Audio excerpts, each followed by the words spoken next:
Assalamualaikum warahmatullahi wabarakatuh. Kembali lagi di kelas manajemen konflik bersama saya Jovanska Kisti selaku dosen pengampu mata kuliah manajemen konflik. Dan hari ini saya akan membahas terkait dengan pemetaan konflik. Jadi apa sih sebenarnya pemetaan konflik? Pemetaan konflik adalah salah satu teknik yang dipakai untuk mempresentasikan konflik dalam bentuk gambar. Dan dengan menempatkan para pihak yang terlibat dalam konflik baik hubungan dengan permasalahan maupun antara para pihak itu sendiri. Jadi artinya apa? Pemetaan konflik sebenarnya adalah untuk melihat secara jelas dan secara besar bagaimana konflik tersebut dapat terjadi dan sebenarnya konflik apa sih yang terjadi gitu ya. Nah, ada menurut para ahli nih. Nah, menurut para ahli, menurut Fisher, pemetaan konflik merupakan pemberian gambaran awal mengenai berbagai sikap, perilaku, dan situasi yang berkembang dalam dinamika konflik sehingga melibatkan pihak-pihak tertentu dari dalam yang berkonflik maupun dari luar yang berkonflik. Sedangkan menurut Mial, pemetaan konflik merupakan cara memetakan konflik berdasarkan pihak-pihak yang terkait konflik dan persoalan yang terkait. Intinya apa? Dalam pemetaan konflik, teman-teman wajib untuk menjabarkan secara jelas dalam satu kertas yang besar apa sih yang terjadi, konflik apa yang terjadi, menuliskan seluruh yang terjadi dalam konflik. Siapa yang berkonflik, kenapa konflik itu bisa terjadi, kapan konflik itu terjadi, bagaimana konflik itu bisa terjadi, dan sebagainya. Nah, tujuan pemetaan konflik itu sebenarnya buat apa sih kayak gitu? Sebenarnya tujuan utamanya adalah untuk memahami situasi konflik yang terjadi secara jelas dan lebih baik juga secara gambaran besar. Artinya tidak melihat hanya dalam suatu kamera atau dalam satu mata saja, tapi dari berbagai sudut pandang. Melihat lebih jelas juga hubungan antara pihak-pihak yang terlibat.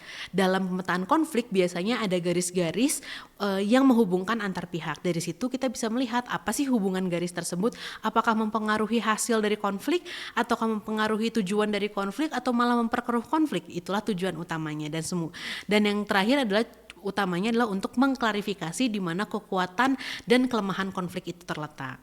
Seperti itu. Nah, sebenarnya teori pemetaan konflik itu ada dua yang terkenal banget nih ya, yaitu yang pertama adalah SIPABIO, yaitu Source, Issues, Parties, Attitude, Behavior, Intervention, dan Outcome.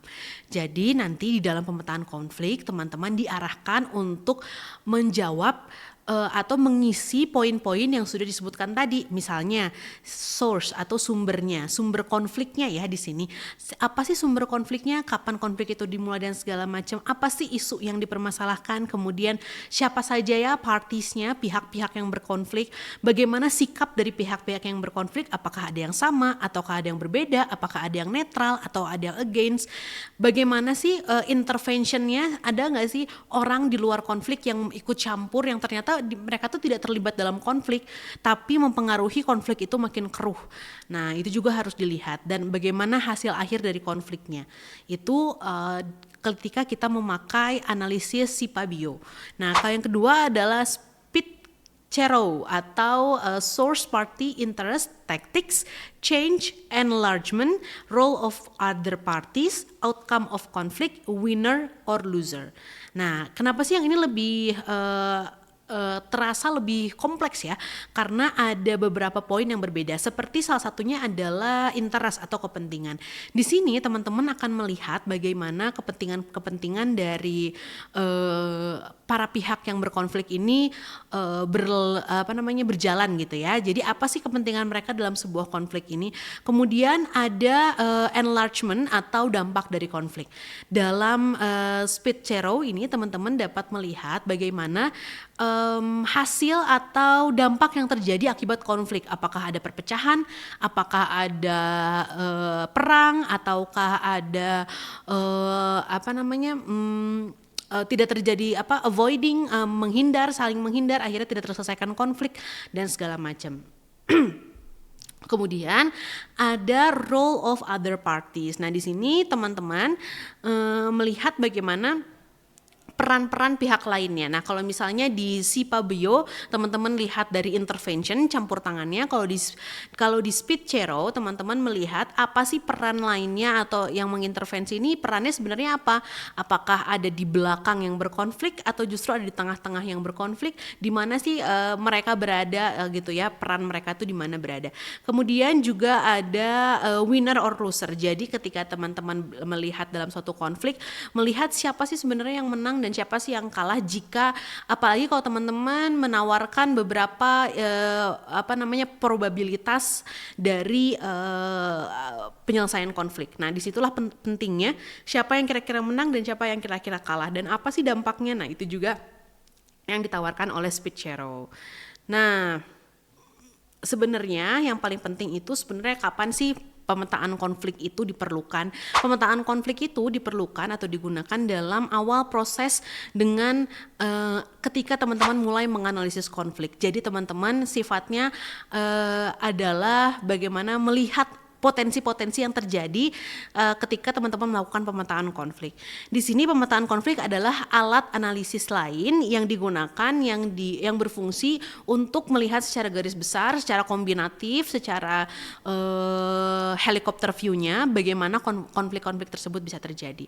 Dan juga pemetaan konflik digunakan ketika dalam mengidentifikasi entry point konflik itu terjadi. Jadi kapan sih mulai terjadinya konflik? Apakah di masa depan konflik itu bisa terjadi akibat entry point yang sama ataupun tidak, dan bagaimana kita bisa mendefense atau membuat strategi agar entry point tersebut tidak terjadi lagi. Nah, itulah kenapa pentingnya melakukan pemetaan konflik. Dan terakhir, bagaimana sih cara membuat pemetaan konflik ya? Yang pertama, untuk membuat pemetaan konflik ada beberapa prinsip yang harus ditetapkan dan diperlukan untuk dilakukan. Yang pertama adalah apa konflik yang mau dipetakan, kemudian kapan dan dari sudut pandang siapa dan dari sudut pandang apa.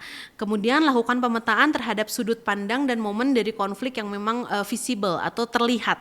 Seperti itu ya. Untuk konflik di dalam yang tidak terlihat atau tidak muncul ke permukaan, teman-teman diharapkan untuk tidak membahasnya. Kenapa sih tidak dibahas? Karena agar bisa fokus untuk menyelesaikan entry point kenapa konflik itu bisa terjadi. Kemudian juga pemetaan konflik itu perlu diingat sangat dinamis sekali. Ini merefleksikan titik tertentu mengenai situasi yang berubah-ubah dan titik menuju aksi apa yang akan dilakukan untuk menyelesaikan sebuah konflik. Nah, dari sini teman-teman juga bisa menawarkan possibility yang baru untuk menyelesaikan sebuah konflik, sehingga setiap pihak-pihak yang berkonflik bisa menyiapkan diri untuk menyelesaikan permasalahannya sesuai dengan kemungkinan-kemungkinan yang teman-teman tawarkan. Kalau di sini teman-teman berdiri sebagai pihak ketiga yang tidak berkonflik. Nah, sebenarnya bentuknya seperti apa ya peta konflik itu? Sebenarnya bentuknya adalah seperti geographical maps atau mind mapping juga bisa. Terus kemudian teman-teman juga bisa melakukan mapping of power alignment juga bisa. Atau misalnya kalau teman-teman mungkin sangat dekat hubungannya dengan SWOT ya. Nah, teman-teman juga bisa melakukan mapping konflik dengan SWOT. Sekian penjelasan terkait dengan pemetaan konflik. Semoga teman-teman bisa lebih jelas mengenal dan mengetahui dan belajar terkait pemetaan konflik setelah video berikut, dan ada analisis dari teman-teman mahasiswa terkait pemetaan konflik. Yuk kita saksikan bareng-bareng. Pada drama ini bermula dari rangkaian kejadian yang diawali oleh masalah eksternal, sebuah daerah yang tiba-tiba dihadapkan pada situasi di mana BPN atau Badan Pertanahan Nasional secara mendadak tiba untuk mengukur tanah dengan niatan untuk mengembangkan proyek jalan tol. Munculnya BPN di tengah masyarakat ini bisa memicu berbagai reaksi dan ketegangan. Awalnya, masyarakat setempat mungkin tidak memiliki pemahaman yang cukup tentang niat sebenarnya dari kehadiran BPN. Konflik ini terjadi karena kurangnya informasi atau komunikasi yang jelas mengenai proyek jalan tol tersebut. Masyarakat mungkin merasa terkejut dan tidak siap menghadapi perubahan yang begitu signifikan dalam lingkungan mereka. Ketidakpastian masyarakat akan dampak yang mungkin timbul dari adanya proyek jalan tol juga menjadi pemicu terjadinya konflik. Masyarakat merasa khawatir akan nilai properti mereka yang mungkin akan terpengaruh, dan masyarakat merasa khawatir dengan kemungkinan adanya relokasi proyek jalan tol. Di sisi lain, BPN merasa bahwa mereka hanya menjalankan tugas yang sudah diberikan oleh pemerintah yang berkewenangan. Dari sudut pandang BPN juga, BPN menilai bahwa proyek ini akan memberikan manfaat untuk kepentingan umum untuk meningkatkan koneksivitas dan juga mobilitas di wilayah tersebut. Akan tetapi, BPN kurang memahami perasaan dan juga kebutuhan masyarakat setempat sehingga menimbulkan kesalahpahaman. Ketidakselarasan dari pihak-pihak yang terkait, baik berupa informasi, pemahaman, dan juga kepentingan, juga menjadi pemicu konflik ini semakin membesar. Ada akar penyebab adanya masalah inti. Penyebab dari adanya masalah utama atau inti itu adalah dikarenakan adanya bangunan masyarakat di tanah milik pemerintah dan ketidaktertibannya secara administrasi berupa sertifikat tanah atau lahan yang ditempati oleh masyarakat, di mana dari adanya permasalahan tersebut menimbulkan masalah utama atau inti, yaitu penggusuran bangunan rumah warga yang bisa dikatakan ilegal karena berdiri di tanah milik pemerintah dan tidak punya sebuah administrasi yang kuat secara hukum gitu. Dikarenakan penggusuran itu dikarenakan akan adanya proyek pembangunan nasional atau PSN berupa pembuatan jalan tol di tanah milik pemerintah tersebut. Masalah utama terjadinya konflik tersebut ialah adanya penggusuran lahan yang menyebabkan banyak warga kehilangan tempat tinggal. Dengan awal mula, adanya pengukuran luas wilayah yang dilakukan oleh BPN yang terlihat oleh masyarakat. Hal itu merupakan bentuk awal terjadinya penggusuran lahan. Pengukuran ini dilakukan untuk menentukan apakah lahan tersebut layak dijadikan PSN. Jika layak, maka pemerintah akan melakukan penggusuran. Tanah yang digusur akan dijadikan PSN. PSN merupakan proyek yang memiliki kepentingan nasional dan strategis. Oleh karena itu, penggusuran lahan untuk PSN merupakan kewenangan pemerintah. Selanjutnya, adapun yang menjadi masalah utama pada konflik drama tersebut yaitu adanya pengukuran lahan yang dilakukan oleh BPN atau Badan Pertanahan Nasional di lahan tempat tinggal para warga. Sehingga tibalah warga mendapatkan surat edaran hingga 3 kali, tetapi warga ingin berusaha mendapatkan kembali hak pada lahannya dan membawa ke jalur hukum yang dibantu oleh pengacara warga, media, dan lembaga kemasyarakatan seperti Ketua RT dan Ketua RW. Berdasarkan alur peristiwa yang terjadi karena penggusuran lahan secara tiba-tiba mengakibatkan respon kontra dari masyarakat. Hal itu menimbulkan masalah baru, yaitu aksi demonstrasi yang dilakukan oleh masyarakat. Aksi demonstrasi berujung kerusuhan antara masyarakat dengan anggota polisi dan juga Satpol PP. Selain itu, dalam kasus penggusuran lahan secara tiba-tiba, masyarakat telah melakukan upaya untuk mempertahankan lahannya dibantu oleh lembaga bantuan hukum LBH, media, lembaga kemasyarakatan, dan lain-lainnya. Upaya yang dilakukan oleh masyarakat tidak membuahkan hasil karena masyarakat tidak memiliki sertifikat sebagai alat bukti yang sah, sehingga keputusan akhirnya adalah masyarakat harus tetap merelakan lahannya untuk dijadikan jalan tol. Hal ini menimbulkan kekecewaan dan juga ketidakpercayaan masyarakat kepada pemerintah karena mereka menilai bahwa pemerintah telah tidak adil dalam melakukan keputusan tersebut. Penggusuran tanpa diiringi dengan penempatan tempat tinggal baru dan juga pemberian solusi alternatif kepada masyarakat akan menimbulkan masalah sosial baru. Karena banyak masyarakat yang akan kehilangan tempat tinggal dan juga kehilangan lapangan pekerjaan.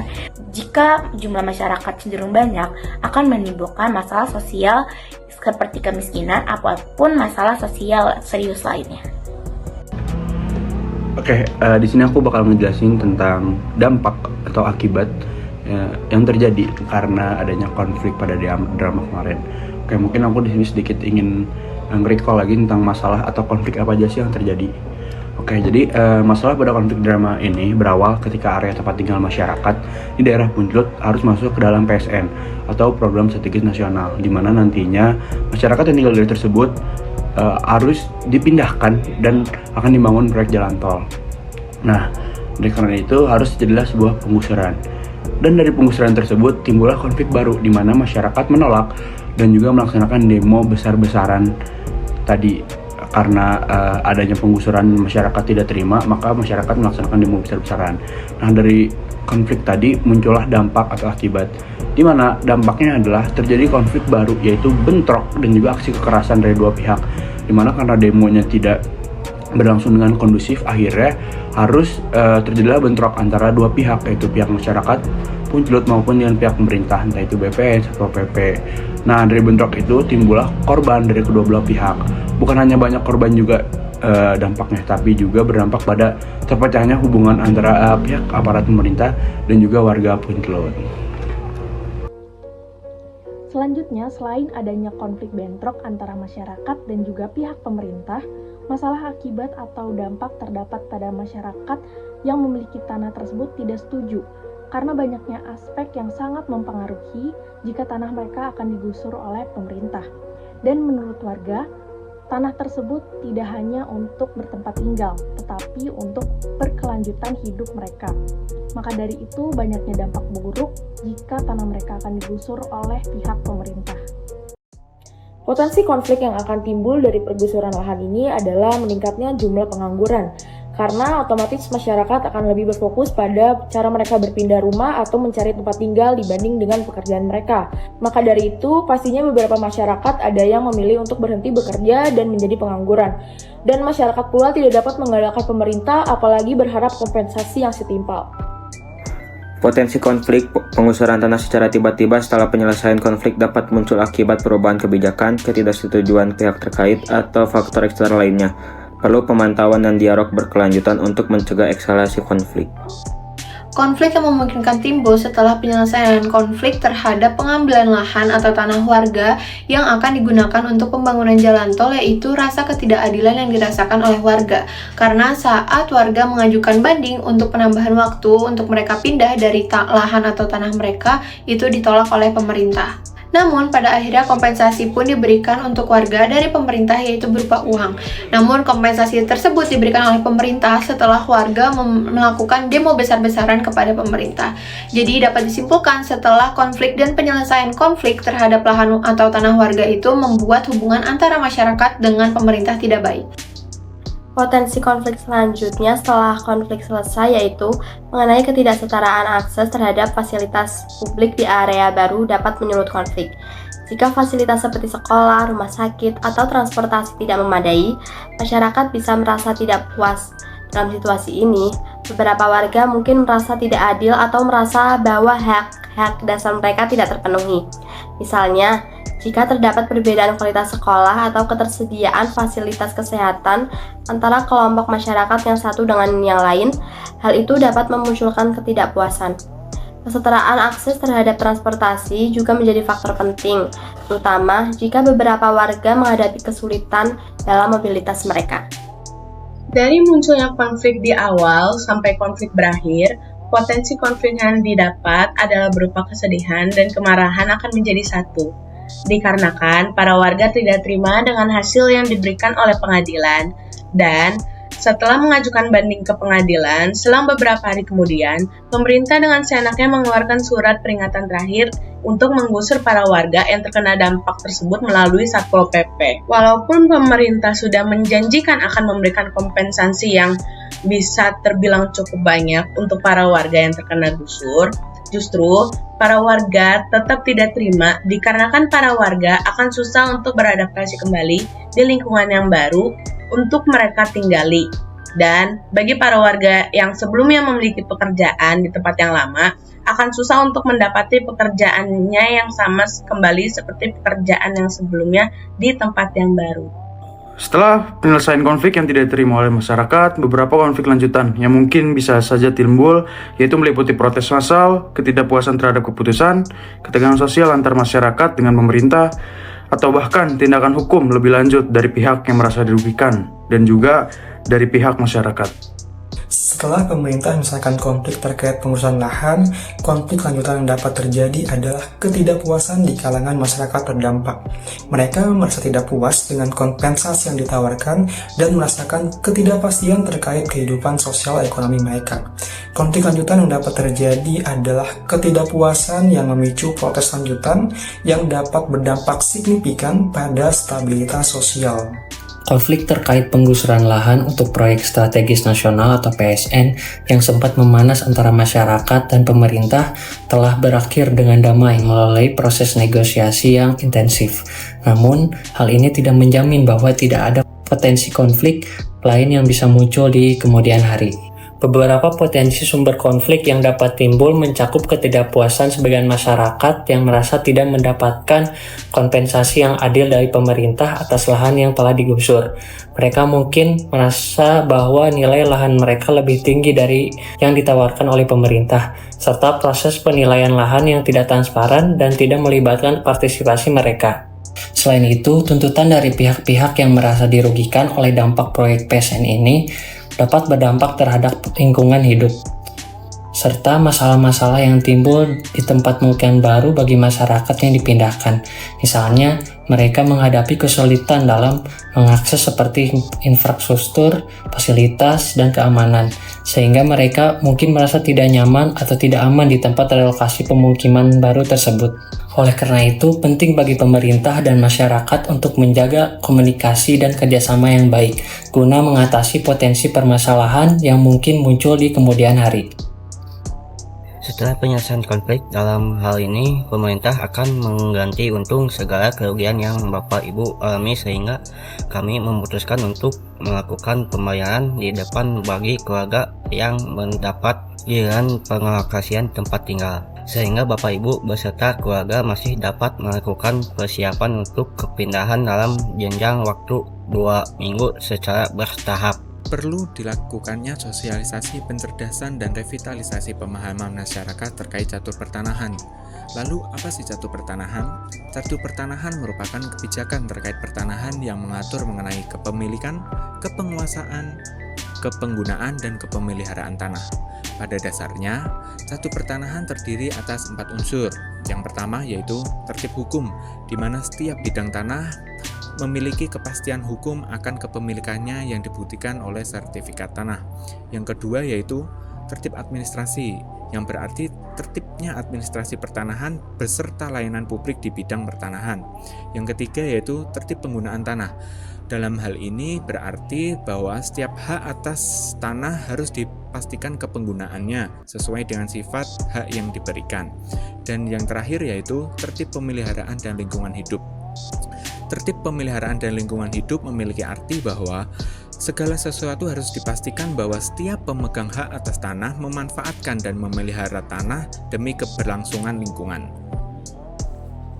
Selanjutnya adalah pemantapan ganti rugi yang adil. Pemerintah akan mengambil langkah-langkah konkret untuk memantapkan sistem ganti rugi dengan memastikan keadilan dan transparansi pada setiap tahap proses penentuan dan pencairan uang ganti rugi. Prioritas utamanya adalah meningkatkan kepercayaan masyarakat melalui penetapan mekanisme yang jelas dan mudah dipahami. Hal ini mencakup penyusunan pedoman transparan mengenai kriteria penilaian kerugian, serta pembentukan tim independen yang bertugas memeriksa dan menilai klaim ganti rugi. Dengan demikian, setiap warga yang terkena dampak penggusuran dapat yakin bahwa proses ini berlangsung secara adil dan kompensasi yang diberikan mencerminkan nilai yang sebenarnya dari kerugian yang mereka alami. Yang kelima, pemerintah seharusnya tidak hanya berfokus terhadap relokasi pemindahan tempat secara fisik saja, tetapi pemerintah juga harus memperhatikan rehabilitasi yang akan berdampak kepada masyarakat, baik itu dalam segi kesehatan, pendidikan, keterampilan, dan yang lainnya. Dan yang keenam, pemerintah seharusnya tidak bersifat individual, melainkan harus menjalin kerjasama baik dalam segi sektor swasta ataupun lembaga non-pemerintahan, sehingga nantinya akan menciptakan ekonomi yang lokal dalam proses relokasi, sehingga dapat menciptakan kesejahteraan bagi masyarakat.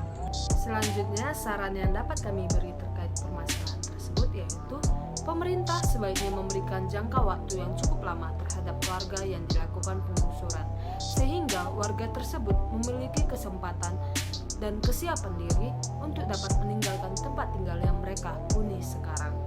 Yang selanjutnya itu di mana saran terakhir yaitu pemerintah sebaiknya melakukan audit sosial dan lingkungan sehingga dapat memastikan terkait kebijakan penggusuran sudah memenuhi standar keadilan sosial dan lingkungan serta melakukan evaluasi untuk menilai dampak jangka panjang dari penggusuran yang dilakukan oleh pemerintah tersebut.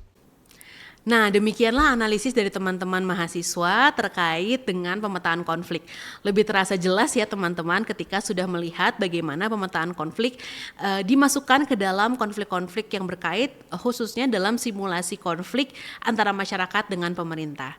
Terima kasih teman-teman sudah menyaksikan video mata kuliah dari manajemen konflik. Sampai ketemu di video selanjutnya. Assalamualaikum warahmatullahi wabarakatuh.